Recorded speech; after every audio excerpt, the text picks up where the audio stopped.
Howdy friends, Sergeant Sonic here. Wanted to talk to you a little bit today about some wild edibles. Most especially the elderberry bush, elderberry tree, elderberry plant, whatever you want to call it. It's an elderberry. And as I said, this is really, this is a really interesting plant. So many uses. Of course, the first thing is that it has an edible fruit. The berries here are actually not bad.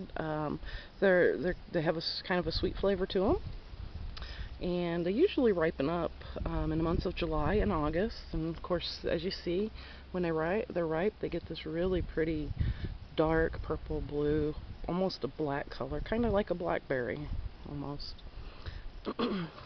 Before they're ripe, let's see if we got some here. Yes, we do.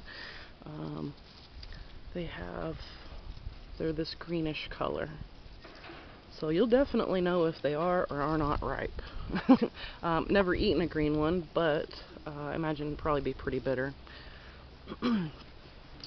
These have been used in all kinds of food recipes, from syrups to pies to the flowers are used in pancake mixes, wines.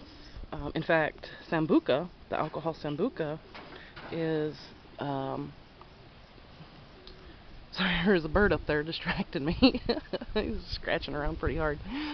Anyways, the sambuca is flavored with an oil that's extracted from the flower on this plant. So that's pretty cool. The fruit itself is very high in vitamin C, and has been used medicinally for quite a few things. Kind of getting rid of the flu, helping with allergies, to try to kind of, I don't know if it immunizes them or helps to kind of immunize them, or helps post allergies or whatnot. But either way, they've been used for allergies, respiratory health, all kinds of things are out there that this has been used for. I can't remember if I said it or not, but they're very high in vitamin C. So I mean, anything with Vit C is pretty good for you usually. The leaves themselves can actually be used on this tree too. You can boil them up and make a tea out of them. Again, you get some of the health benefits, the medicinal benefits out of that. One thing though, I've never done that. I've never used this as a tea, but you do have to be cautious because there is a chemical in the leaves and the twigs and stems as well. I think it's like a glucosamine or something like that. But if you ingest it, especially if you ingest it raw, or you ingest too much, like a tea or whatnot, when it mixes with your metabolism, it will create cyanide in your system. So, if you make a tea out of this stuff, please go very carefully. I wouldn't use excessive amounts whatsoever. And, as with any kind of a wild edible, identification is absolutely paramount, guys. You have to know exactly what you're looking at, exactly what you're eating, what you're going to put in your body, be it a berry, a mushroom or whatever. Do your research, know exactly what you're going to put in there, because you can really have some very serious issues if you don't. A great example would be, elderberries can be very easily mixed up with a pokeberry. The fruit on it looks pretty much identical. You would think that they're safe and they're edible. To my knowledge, pokeberries are not poisonous, but I wouldn't risk it either.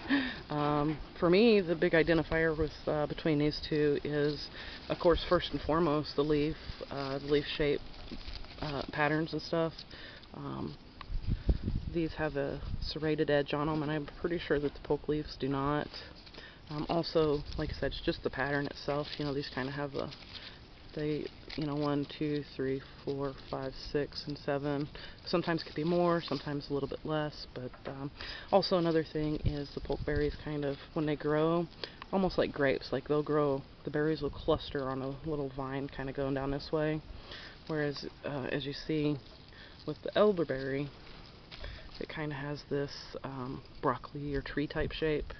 And of course, before they're ripe, they kind of sit up like this, and as they ripen, they'll fall down with the weight. But you know, like I said, do your research, know exactly what you're eating. Don't risk it, guys. It's just not worth it.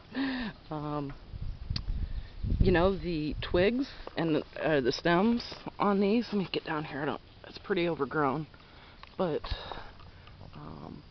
you know, this plant was so prized and important to Native Americans and Indians. You know, as I said, they would not only use this as a food source, but they would use the stems for many things.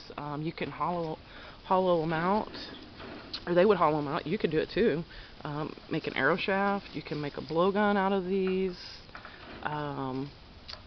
Also, you can pull the pith out of the stems and use that as a tinder. And then these are also used for spindles. So how cool is that? I mean, you've got a couple of things taken care of for you here. You know, you've got a food source. You've got some ways to procure food. Oh, geez, you know, there's a whole bunch of stinging nettles in here. I'm gonna hopefully not be hurting. Just hit one on the elbow. But anyways, you know, you got a way to procure food, and also ways to make fire. So, I mean, how great is this plant to an outdoorsman? Also, the Indians would use the berries to make dyes. As you can see, when you squirt them up, you get a really pretty color out of them. So they would dye their stuff to make baskets and clothes and whatnot out of those. Get that stuff off my hands. Sorry about that, guys. And of course, you know, this is a plant that's very important to wildlife. Of course, birds, squirrels, deer, bears eat these. You know, they eat not only the berries, but they'll eat the foliage off of it as well. So, very important plant all the way around. You know, there's just lots of really cool things to know. You know, once you start getting into stuff like this, you'd be surprised at how interesting this stuff can be. In fact, also another interesting point to this plant is that they're kind of steeped in folklore, especially when it surrounding witchcraft. And I don't know if you remember in the movie Harry Potter, his special magical wand is made from the elder tree. And you can't help but know that that's just linked to you know, all of the historical folklore that surrounds witchcraft and this tree. I'm not going to get into it, but it's, like I said, it's pretty interesting stuff once you start looking into things and get to know about it. So anyways, that's pretty much it. I hope that you guys enjoyed this video, and found the information helpful in some way. Maybe inspire you to go and do some of your own research. I do look forward to your feedback. I always love comments. Even if you just tell me that the video sucked, I will definitely appreciate that. Anyways, that's that, and we will talk to you guys later.